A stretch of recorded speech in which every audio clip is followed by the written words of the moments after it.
नमस्कार बच्चों। चलिए दो चार क्वेश्चंस देख लेते हैं इसके ऊपर, कॉम्प्लेक्स कंपाउंड के ऊपर थोड़ा बहुत। चलो नीट पे आया हुआ क्वेश्चन है ये देखो।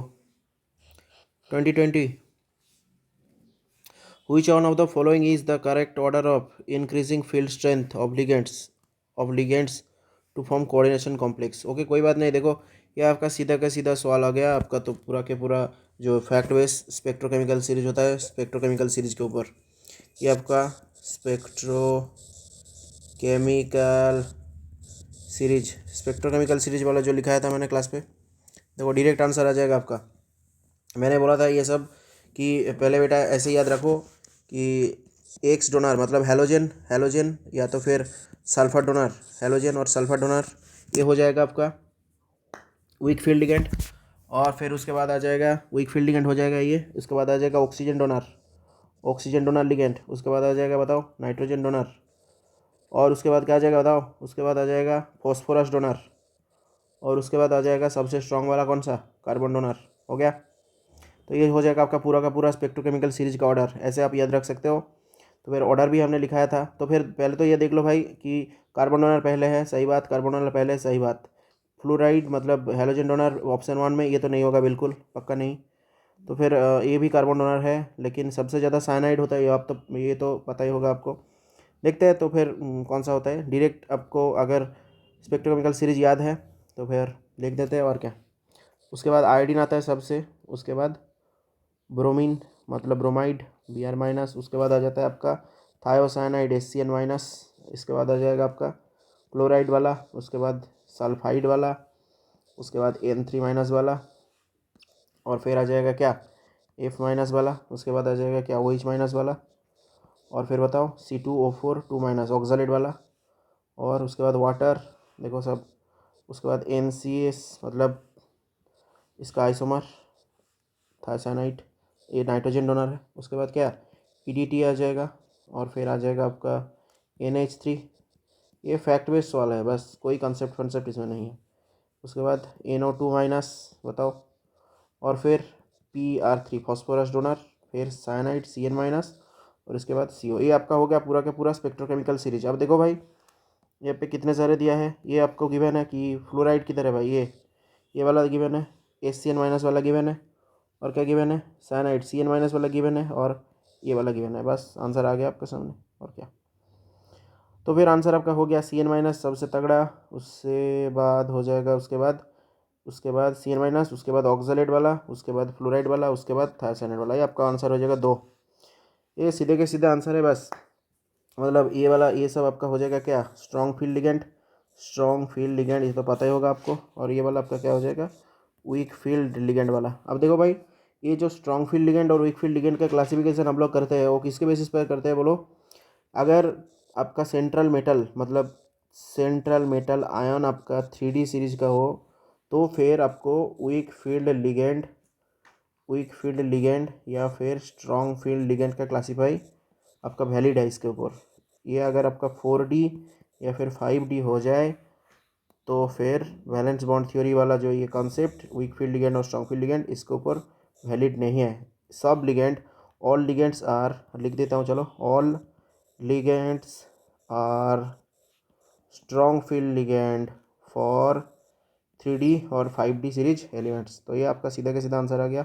कौन सा बोलो। तो फिर ये क्लासिफिकेशन ये स्पेक्ट्रोकेमिकल सीरीज बस सिर्फ किसके ऊपर वैलिड है भाई, 3D सीरीज एलिमेंट्स के ऊपर। तो ये आंसर आपका आ जाएगा 2, सीधा सीधा आंसर। चलो नेक्स्ट क्वेश्चन देखते हैं। चलो हाँ ये नीट पे आया हुआ क्वेश्चन है भाई। 2021 वाला क्वेश्चन देखो, सेक्शन बी वाला 2021। ये बहुत बहुत ही आसान सा क्वेश्चन है। देखो ये सिर्फ आपको मैग्नेटिक मोमेंट निकालना है, स्पिनॉर्गली मैग्नेटिक मोमेंट। वो उसका फॉर्मूला होता है mu, that is spin only magnetic moment, that is equals to N × N+2 Bohr magneton. N क्या हो जाएगा भाई, एन हो जाएगा आपका number of unpaired electrons. N हो जाएगा नंबर ऑफ अनपेयर्ड इलेक्ट्रॉन्स। चलो देखते हैं और क्या। ये वाला कोई फर्स्ट वाला दिखते हैं क्या, ठीक है। FeCN6 होल, चलो यहीं पे करते हैं और क्या। चलो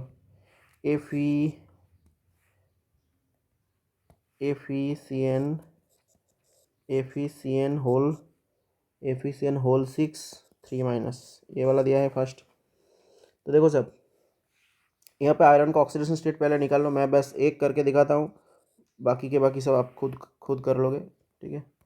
अब तो जानते ही होगे सब कुछ, ठीक है। ये हो जाएगा एक्स प्लस साइनाइड का मतलब कितना चार्ज होता है, साइनाइड सी एन माइनस होता है जनरली, सी एन माइनस मतलब चार्ज होता है -1।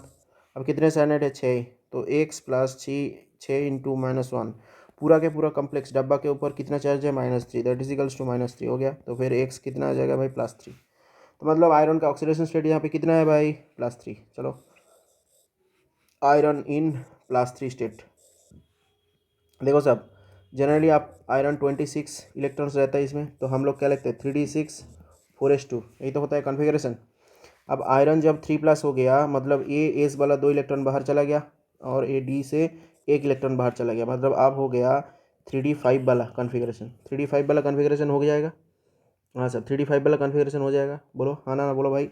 हाँ, अब देखो लिगेंड कैसा है, साइनाइड सी एन माइनस, मतलब लिगेंड स्ट्रॉन्ग फील्ड लिगेंड है। साइनाइड की कैसे लिगेंड होता है बोलो, साइनाइड होता है आपका strong field ligand, cyanide C N minus strong field ligand. तो अभी ये स्ट्रॉन्ग फील्ड वीक फील्ड वाला कंसेप्ट तभी एप्लीकेबल होगा अगर आपका मेटल आयन कौन सा सीरीज में हो, 3D सीरीज में। क्या 4D या 5D के लिए एप्लीकेबल होगा, नहीं सब नहीं एप्लीकेबल होगा।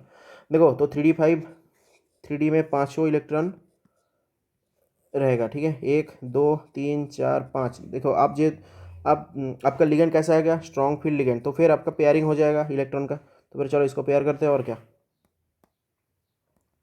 चलो फिर पेयर करते हैं और क्या। ये एक वाला इधर आ जाएगा, ये एक वाला इधर आ जाएगा, बस। तो फिर पेयरिंग हो गया, मतलब यहाँ पे जो 2 था उसको इधर और इधर लेके आ गया, बस अब पेयरिंग हो गया। मतलब आप देखो अनपेयर्ड इलेक्ट्रॉन कितना हो गया, 1, अनपेयर्ड इलेक्ट्रॉन 1, मतलब एन हो गया 1, तो म्यू आपका आ जाएगा 1 × 1 + 2 बोर मैग्नेटन। तो फिर म्यू हो जाएगा 2 1 3 √3, √3 bm, मतलब कितना होता है 1.7 बोर मैग्नेटन, 1.7 बोर मैग्नेटन हो गया, हो गया। तो फिर 1.7 बोर मैग्नेटन किसके लिए आ गया, 1.7 बोर मैग्नेटन, ये आपका हो गया 1.7 bore magneton, 1.7 bore magneton, 1.7 bore magneton, मतलब ए के साथ जा रहा है आपका 4, देखो तो भाई A4 दोनों में है, तो फिर ये बात हो गया आपका। अब देख दूसरा देखते हैं, ये वाला देखते हैं, ApH2 होल 6 3+। देखो भाई ApH2 होल 6 3+, ApH2 और होल 6 3+, ये हो गया आपका ApH2 और होल 6 3+। देखो ये वाटर आपका हो जाएगा कौन, न्यूट्रल लिगेंड, कैसा, न्यूट्रल, न्यूट्रल लिगेंड मतलब इसका चार्ज कितना है, 0। तो फिर आसानी से आप यहाँ से निकल सकते हैं, Fe का चार्ज x मान लो, प्लस कितने वाटर मॉलिक्यूल है, 6, हर एक का चार्ज कितना है, 0 भाई। तो फिर टोटल चार्ज आ जाएगा +3, तो फिर x हो जाएगा +3, सिंपल। मैं सिर्फ आपको सिखाने के लिए ये सब कर रहा हूँ बस, ऐसे तो मैं खुद ही मतलब पेन बिना पेन चला के कर देता हूँ। चलो भाई ये हो गया आपका +3 हो गया, मतलब कितना अनपेड आगे फिर बताओ वाटर कैसा लिगेंड है भाई, weak field ligand, weak field ligand मतलब कोई पेयरिंग वेयरिंग नहीं होगा, कोई नाटक नहीं, ठीक है, तो वीक फील्ड लिगेंड है। अब देखो Fe वही +3, मतलब 3d5 वाला कॉन्फ़िगरेशन आ गया, अभी का अभी बताया 3d5 वाला कॉन्फ़िगरेशन, बस। कोई पेयरिंग वेयरिंग होगा नहीं भाई, क्यों, वाटर है, वीक फील्ड लिगेंड है, तो फिर कोई पेयरिंग वेयरिंग नहीं है। तो फिर अनपेयर्ड इलेक्ट्रॉन कितना हो गया, 5, अनपेयर्ड इलेक्ट्रॉन कितना हो गया भाई, 5 अनपेयर्ड इलेक्ट्रॉन, मतलब 6, 5 × 5 + 2, मतलब कितना हो जाएगा बोर मैग्नेटन, ये आपका आ जाएगा √35 बोर मैग्नेटन, 6 से ज़्यादा, 6 से थोड़ा कम है, मतलब आंसर आ जाएगा आपका कितना, 5.9 बोर मैग्नेटन। देखो सब 5.9 बोर मैग्नेटन हो गया, 5.9 बोर मैग्नेटन। देखो तो फिर ये वाला आ गया आपका 5.9 बोर मैग्नेटन, है ना, ये कितना आ गया बोलो, 5.9 बोर मैग्नेटन। अब देखते हैं कौन सा मैच करता है इसके साथ और क्या। ये वाला आपका ये वाला देखो, ये हो जाएगा B1, मतलब B1 के साथ मैच कर जाएगा, B1 देखो, B1, हाँ B1 मिल गया, मिल गया। तो फिर ये हो जाएगा आपका आंसर 4, B1 वाला ये आंसर हो जाएगा। चलो और करने का कोई ज़रूरत तो नहीं है, लेकिन तब भी कर लेते हैं, चलो ये वाला नहीं होगा। सी का क्या दिया है बताओ, एफिसियन होल 6 4 माइनस, चलो कोई बात नहीं, एफिसियन होल 6 4 माइनस देखते हैं, एफिसियन होल 6 4 माइनस, इसे तो CN6 4 माइनस, मान लो Fe का x है, कितने साइनाइड है 6 ही, हर एक का -1, तो नेट चार्ज आपका कितना आ जाएगा -4, तो फिर यहाँ से x हो जाएगा +2, मतलब Fe2+ में है। Fe2+, जनरली Fe क्या होता है भाई, Fe होता है 3d6 4s2, तो फिर Fe2+ आपका हो जाएगा 3d6 4s0 हो गया। 3d6 मतलब कुछ कहानी ऐसा है, 3D वाला 1 2 3 4 5 6 हो गया। अब देखो साहब, ये जो आपका साइनाइड है, ये जो आपका साइनाइड है वो कैसा लिगेंड है बताओ। साइनाइड हो जाएगा स्ट्रॉन्ग फील्ड लिगेंड। कैसा लिगेंड भाई, strong field ligand. Strong field ligand हो जाएगा मतलब पेयरिंग हो जाएगा, ये वाला इलेक्ट्रॉन यहाँ आ जाएगा, ये वाला इलेक्ट्रॉन यहाँ आ जाएगा, तो सब पेयरिंग पेयरिंग खेल। चलो फिर ऐसे भी बोल सकते हो कि ये वाला इलेक्ट्रॉन यहाँ चला गया, ये वाला इलेक्ट्रॉन यहाँ चला गया, तो फिर पेयरिंग पेयरिंग खेल हो गया। अब देखो 1 2 3 4 5 पेयरिंग पेयरिंग खेलो, 1 2 3 4 5 6, तो देखो कोई अनपेयर्ड इलेक्ट्रॉन बचा ही नहीं भाई, एन इक्वल्स टू जीरो हो गया, तो फिर म्यू इक्वल्स टू भी जीरो हो जाएगा, तो फिर इसका मैग्नेटिक मोमेंट कितना आ जाएगा, इसका मैग्नेटिक मोमेंट आ जाएगा जीरो, मतलब आपका सी के साथ 2 मैच कर रहा है, सी इज मैचिंग विथ 2, हाँ हो गया सही बात। और लास्ट कौन सा बचा है भाई, डी वाला, वही देख लेते हैं क्या दिक्कत है, डी वाला वही देख लेते हैं। डी में क्या दिया है, FeH2 6 2 plus, FeH2 6 2 plus, FeH2 6 2 plus. देखो सब, ऐसे तो आंसर तुम दो या तो फिर एक आंसर मैच करा के मतलब कर सकते हो, लेकिन सीखने के लिए हम सब कुछ कर दे रहे हैं यहाँ पे, और क्या। देखो इसका एक्स बोल एक्स, तो फिर एक्स आ जाएगा, ये तो न्यूट्रल लिगेंड है, या पूरा जीरो, तो एक्स हो जाएगा +2, सीधा का सीधा चार्ज जहाँ यहाँ है उसी को लिख दो इसके ऊपर। चलो x+2 हो गया, मतलब 3d6 4s2 से 2 इलेक्ट्रॉन चला गया बाहर, तो फिर आपका हो जाएगा 1 2 3 4 5 6, 1 2 3 4 5 3d6। अब देखो वाटर कैसा लिगेंड है, water weak field ligand, weak field ligand मतलब कोई पेयरिंग वेयरिंग कोई नाटक नहीं होगा, तो फिर अनपेयर्ड इलेक्ट्रॉन आपका कितना आ गया, अनपेयर्ड इलेक्ट्रॉन आ गया 1 2 3 4, 4 अनपेयर्ड इलेक्ट्रॉन, मतलब n हो गया 4, तो फिर म्यू कितना आ जाएगा बताओ, मैग्नेटिक मोमेंट 4 इंटू 4+2 √बोर मैग्नेटम, मतलब 4 इंटू 6 मतलब 24, √24 मतलब 5 से थोड़ा कम, मतलब 4.9 के आसपास को, 4.9 के आसपास को। देखो आंसर गिवन है, हाँ 4.9 के आसपास गिवन है, तो हो गया ये आपका डी का 3। बस ये आंसर आपका कौन सा हो जाएगा, ये वाला आंसर हो जाएगा आपका, हो गया। देखो ये थोड़ा सा लेंदी क्वेश्चंस, ऐसे तो थोड़ा सा लेंदी क्वेश्चंस होता है, लेकिन पूरा आपको 4 मार्क्स इससे मिलने वाला है। बस आपको दिमाग ठंडा रख, मतलब कूल ब्रेन से, मतलब ठंडा दिमाग से हैंडल करना है केस को, बस और कुछ नहीं। ये आसान सा क्वेश्चंस हर साल पूछा जाता है भाई, पुराना ज़माने का क्वेश्चन उठा के देख लो भाई, बहुत बार बहुत बहुत बार पूछा गया है ऐसा क्वेश्चंस। ठीक है, ऐसा क्वेश्चंस बहुत बार पूछा गया है। ठीक है, प्रैक्टिस करो अच्छा से ऐसे क्वेश्चंस। अब देखो ये क्वेश्चंस तो करा दिया अभी, वो सैनड क्या कौन सा compound following correct releasing strength, ओहो वही वही वाला क्वेश्चन दे दिया, फिर से रिपीट हो गया। चलो ये वाला क्वेश्चन देखते हैं, सैनर्जिस्टिक वाला। देखो ये भी बहुत बार पूछा गया है क्वेश्चंस, मतलब याद तो मेरे को साल अच्छे से याद नहीं है, ऐसे क्वेश्चन भी बहुत खूब खूब खूब पूछा जाता है, मतलब पुराने ज़माने का पेपर उठा के देख लो, बहुत बार मिलेगा आपको। देखो साहब, आइसो इलेक्ट्रॉनिक सीरीज मतलब क्या होता है, same electrons same number of electrons, इस सब में इलेक्ट्रॉन्स सेम सेम होता है, इलेक्ट्रॉन्स सेम सेम होता है। अब metal carbonyl CO bond strength, देखो साहब मेटल कार्बोनिल में क्या होता है भाई, साइनर्जिक इफेक्ट पता है आपको, साइनर्जिक इफेक्ट, या तो फिर बोल सकते हो साइनर्जिस्टिक इफेक्ट, कुछ भी बोलो। साइनर्जिस्टिक मतलब सेल्फ स्ट्रेंथनिंग, एक्सेट इंक्रीजिंग ऑर्डर, कोई बात नहीं। देखो साहब क्या होता है, मेटल है और ये आपका कार्बोनिल है ना, मेटल और ये आपका कार्बोनिल। देखो कार्बोनिल के पास इलेक्ट्रॉन है, मेटल के पास वैकेंट ऑर्बिटल है। कार्बोनिल क्या करेगा, कार्बोनिल मेटल को ये इलेक्ट्रॉन दे देगा। मेटल के पास डी ऑर्बिटल था जिसमें बहुत सारे खूब सारे इलेक्ट्रॉन भरे हुए हैं, ये सब भरे हुए इलेक्ट्रॉन अब क्या करेगा, ये कार्बोनिल के पास जो इलेक्ट्रॉन है वो क्या किया, वो इलेक्ट्रॉन वो तो मेटल को दे दिया, हाँ दे दिया। अब क्या हो जाएगा, मेटल के ऊपर इलेक्ट्रॉन डेंसिटी बढ़ जाएगा, मेटल के ऊपर इलेक्ट्रॉन डेंसिटी बहुत बढ़ गया, तो फिर अब क्या होगा, इंटर इलेक्ट्रॉनिक रिपल्सन स्टार्ट हो जाएगा। तो फिर रिपल्सन जब स्टार्ट हो जाएगा, मेटल क्या करेगा, उसका जो एक्सेस इलेक्ट्रॉन है वो फिर कार्बोनिल को वापस कर देगा, कहाँ पे, कार्बोनिल का जो आपका π मॉलिक्यूलर ऑर्बिटल पे वो वापस कर देगा। अब देखो अब बात तो यही हो गया कि कहानी कहानी ये है कि मेटल इलेक्ट्रॉन कार्बोनिल से ले रहा है और फिर मेटल कार्बोनिल को इलेक्ट्रॉन दे रहा है। ये हो गया सिग्मा बॉन्ड शुरू में, उसके बाद पाई बॉन्ड। अब मेरा छोटा सा एक वीडियो है रिकअप वाला, वो देख सकते हो सिनर्जी बॉन्डिंग के ऊपर। अब देखो सब, ये जो आपका मतलब क्या है कि फर्स्ट वाला जो ऑप्शन है मतलब MnCO whole 6 manganese, MnCO whole 6 MnCO whole 6 plus उसके बाद है क्रोमियम CO होल 6, ये न्यूट्रल है, ये पूरा के पूरा न्यूट्रल है डब्बा। और ये वाला डब्बा वेनेडियम CO होल 6 माइनस, ये डब्बा नेगेटिव है। देखो सब, ये जो कार्बोनिल है ना, ये तो पूरा के पूरा आपका न्यूट्रल लिगेंड है। कौन सा लिगेंड? Neutral ligand. मतलब जो चार्ज आपका ये डब्बा के ऊपर है ना, डब्बा के ऊपर जितना चार्ज है, मान लो यहाँ पे 0 है, यहाँ पे प्लस है, यहाँ पे नेगेटिव है, वही चार्ज आपका सेंट्रल मेटल आटम पर है और सेंट्रल मेटल आयन पर है। तो देखो सब, ए वाला जो Mn वाला, ए वाला केस देखते हैं पहले।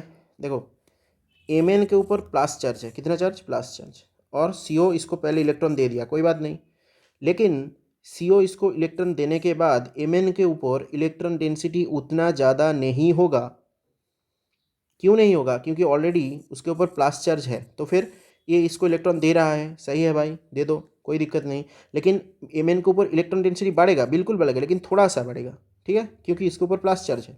अब देखो, अगर इलेक्ट्रॉन डेंसिटी Mn के ऊपर मतलब मैंगानीज के ऊपर ज़्यादा नहीं हुआ, तो फिर मैंगानीज कार्बोनिल को ज़्यादा इलेक्ट्रॉन भी वापस नहीं करेगा, ठीक है। वो थोड़ा सा बैक बॉन्डिंग बनाएगा, थोड़ा सा मतलब हल्का सा एक पाई डोनेशन होगा, ठीक है। अब देखो क्रोमियम ऑफ CO के देखते हैं। क्रोमियम तो यहाँ पे न्यूट्रल है भाई, तो कार्बोनिल इसको इलेक्ट्रॉन देगा, कोई बात नहीं, ले लेगा। और फिर इलेक्ट्रॉन डेंसिटी इसके ऊपर बढ़ जाएगा, किसके रेस्पेक्ट में? इसके रेस्पेक्ट में, क्योंकि Mn के पास देखो साहब, Mn के पास इलेक्ट्रॉन था ही नहीं, ठीक है, या तो फिर पॉजिटिव चार्ज था। तो फिर उसका मतलब इलेक्ट्रॉन डेंसिटी Mn के ऊपर इलेक्ट्रॉन डेंसिटी उतना ज़्यादा से नहीं बढ़ेगा। इसके रेस्पेक्ट में क्रोमियम के ऊपर इलेक्ट्रॉन डेंसिटी बढ़ जाएगा। क्रोमियम के ऊपर इलेक्ट्रॉन डेंसिटी बढ़ गया तो फिर क्रोमियम का बैक डोनेशन मैंगानीज से तो अच्छा होगा, मैंगानीज से तो अच्छा होगा। अब देखो वेनेडियम वाला केस, हाँ वेनेडियम के ऊपर नेगेटिव चार्ज है भाई, वेनेडियम के ऊपर नेगेटिव चार्ज है, तो CO जब सिग्मा डोनेशन करेगा तो फिर वेनेडियम इलेक्ट्रॉन ले लेगा और इसके ऊपर इलेक्ट्रॉन डेंसिटी खूब बढ़ जाएगा, बहुत बहुत बहुत बहुत, क्योंकि इसके ऊपर ऑलरेडी नेगेटिव चार्ज तो है भाई, इसके ऊपर ऑलरेडी नेगेटिव चार्ज है। फिर भी ये इलेक्ट्रॉन एक्सेप्ट कर लिया किससे? कार्बोनिल से। तो फिर इसके ऊपर इलेक्ट्रॉन डेंसिटी बहुत हाई हो गया, बहुत हाई, बहुत कितना, बहुत कितना, बहुत बहुत बहुत बहुत इलेक्ट्रॉन डेंसिटी हाई हो गया। तो फिर इसका जो नेगेटिव चार्ज ऑलरेडी है और जो इलेक्ट्रॉन एक्सेप्ट कर लिया, बहुत रिपल्सन होगा उसके बीच में। तो फिर ये बहुत अच्छा, बहुत बहुत बहुत बहुत बहुत अच्छा बैक डोनेशन करेगा, किसको? कार्बोनिल को इलेक्ट्रॉन डोनेट करेगा। तो फिर ये वेनेडियम और कार्बोनिल वाला बॉन्ड यहाँ पे सबसे स्ट्रांग होगा, ओके। लेकिन क्वेश्चन में क्या पूछा भाई? क्वेश्चन में पूछा है the carbonyl bond strength is expected to increase. Bond strength पूछा, किसका बॉन्ड स्ट्रेंथ पूछा भाई? कार्बोनिल का। द कार्बोनिल बॉन्ड स्ट्रेंथ, सुनो भाई, carbonyl bond strength is expected to increase in the order. Carbonyl bond strength कहाँ पे बहुत अच्छा हुआ है? कार्बोनिल बॉन्ड स्ट्रेंथ कहाँ पे बहुत अच्छा हुआ है? देखो आंसर तो मेरा आ ही गया, मैं तो देख देख पा, मतलब ये हो जाएगा आंसर आपका, ये हो जाएगा आपका आंसर बी। क्यों होता है देखो, अब एक्सप्लेन करते हैं कि Mn और CO, ये मैंगानीज के साथ ये जो डबल बॉन्ड है, डबल बॉन्ड कैरेक्टर ये थोड़ा सा खराब है, ये पाई डोनेशन थोड़ा सा खराब है। मतलब ये जो कार्बन ये मैंगानीज के साथ उतना अच्छा बॉन्ड नहीं बना रहा है, तो फिर ये कार्बन ऑक्सीजन के साथ जो बॉन्ड है, ये बॉन्ड आपका स्ट्रांग हो जाएगा। तो अगर आपका ये वाला बॉन्ड वीक हो गया तो फिर कार्बोनिल CO ये वाला बॉन्ड स्ट्रांग हो गया। तो फिर सबसे अच्छा bond strength inside carbonyl, carbonyl के अंदर सबसे अच्छा बॉन्ड स्ट्रेंथ कहाँ होगा? ये वाला केस में। उसके बाद देखो ये वाला केस में क्या, क्रोमियम CO, ये वाला केस में देखो क्रोमियम और कार्बन के बॉन्ड, क्रोमियम और कार्बन के बीच का बॉन्ड ये थोड़ा सा अच्छा बन रहा है यहाँ पे, ठीक है। बैक बॉन्डिंग मतलब साइनेर्जिक बॉन्डिंग थोड़ा सा अच्छा बन रहा है, किसके रेस्पेक्ट में? ये पहला वाला केस के रेस्पेक्ट, मैंगानीज के रेस्पेक्ट में, ठीक है। तो फिर अगर ये वाला बॉन्ड बैक डोनेशन अच्छा बन गया तो फिर क्रोमियम और कार्बन का बॉन्ड भी थोड़ा सा अच्छा बन जाएगा और ये वाला बॉन्ड आपका थोड़ा सा वीक हो जाएगा, कार्बन और ऑक्सीजन के बीच का बॉन्ड थोड़ा सा वीक हो जाएगा। और फिर देखो ये वेनाडियम वाला केस में यहाँ पे तो बैक बॉन्डिंग बहुत अच्छा है, खूब अच्छा है। बैक बॉन्डिंग कैसा है? खूब सुंदर, खूब सुंदर, खूब सुंदर, खूब सुंदर बैक बॉन्डिंग कैसे है, खूब सुंदर बैक बॉन्डिंग है। खूब सुंदर बैक बॉन्डिंग हो गया तो फिर वेनाडियम और कार्बन का बॉन्ड भी बहुत अच्छा हो जाएगा। कैसा हो जाएगा, बहुत बहुत अच्छा हो जाएगा। वेनाडियम और कार्बन का बॉन्ड कैसे हो जाएगा, बहुत अच्छा हो जाएगा। वेनाडियम कार्बन का बॉन्ड अगर बहुत अच्छा हो गया तो फिर कार्बन ऑक्सीजन का बॉन्ड हो जाएगा वीक। कार्बन ऑक्सीजन का बॉन्ड हो जाएगा वीक। तो फिर सबसे अच्छा कार्बन ऑक्सीजन बॉन्ड कहाँ मिला, एक यहाँ पर। तो फिर सबसे अच्छा कार्बन ऑक्सीजन बॉन्ड आपका, मतलब कार्बोनिल का अंदर सबसे अच्छा बेस्ट बॉन्डिंग कहाँ पर मिल गया, यहाँ पे। मतलब कहाँ चला गया भाई हाइलाइटर, देखो, हाँ ये वाला। ये हो जाएगा सबसे अच्छा।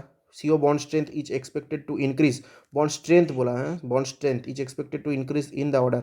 सबसे अच्छा हो जाएगा यहाँ पे। उसके बाद आपका ये है यहाँ पे, उसके बाद आपका यहाँ पे। बस खत्म हो गया, बहुत हो गया, चलो आज के लिए इतना ही काफ़ी है। फिर कुछ क्वेश्चंस लेके आ जाएंगे मैं।